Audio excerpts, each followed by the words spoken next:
Y'all, my throat press, she's fighting for her life with this weather.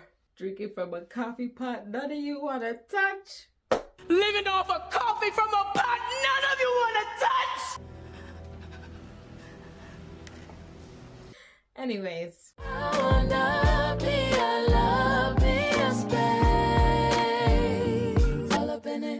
So today I got the idea to make a nice simple outfit for my quick trip down to New Orleans. Cause I mean, I'm gonna be walking the streets, listening to some good jazz music, eating some good food. Why wouldn't I make an outfit that has oranges on it? All I need to do is take a couple measurements. Measure from here to here, 10, add 2 inches. And then take this measurement from here to how low I want the shirt to go. I already have the measurements written down. I'm just trying to act like I was taking it for y'all.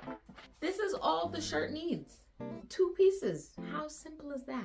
When working with fabric, the left to right grain is called the weft or the cross, and the up and down is called the warp or the straight grain. I folded the fabric on the cross grain, measured 12 inches down from the fold, and cut across. Instead of folding the fabric for this part, I just doubled the measurement, and the waist portion is my waist circumference minus 1 inch. I then serged the batwing portion of the top. You can use a zigzag stitch if you don't have a serger, making sure to leave a gap in between the 2 serged portions that's wide enough for the waist part. I matched the seam of the waist part with one of the seams of the batwing part. Then do a zigzag stitch to connect the 2 pieces. I also serged this part just to clean it up. Once the 2 pieces are joined, then starting in the middle of the batwing portion, start cutting a hole. So the top is finished with its construction.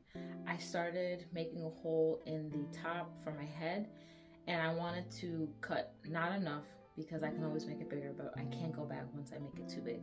So I'm gonna add enough of a slit to where this can be like at my shoulders. Yeah.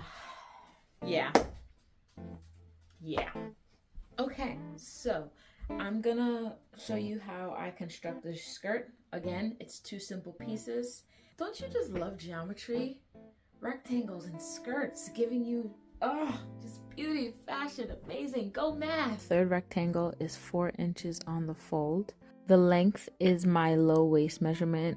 I took a little off since it's a stretchy material. Once the waist was folded, I wanted to make it cinched, so I took a needle and thread and stitched it by hand. Once I gathered the stitches, I ran it under the machine while gathered in order to hold it in place. To cut the skirt, I fold the fabric twice, once on the cross, once on the straight. Full square is 20 inches. I then use this equation to calculate my radius and use it to create the circumference for my waist measurement. I connect the right side of the waistband to the right side of the skirt. I divide both pieces into 4 quadrants so I can line them up more easily. Since I cut the skirt circumference a little big, I had excess fabric in the back and decided to do 2 pleats. As you can see right there, I folded the fabric up on itself. Once I closed up this seam with the serger, I was all done.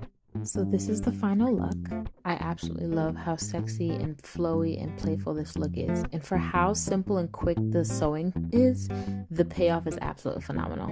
Let me know if you'd like a more in-depth tutorial because I do think I kind of breezed through it, but it's a vibe for sure. Thanks for watching and subscribing, and I hope you stick around to listen to some of the awesome music.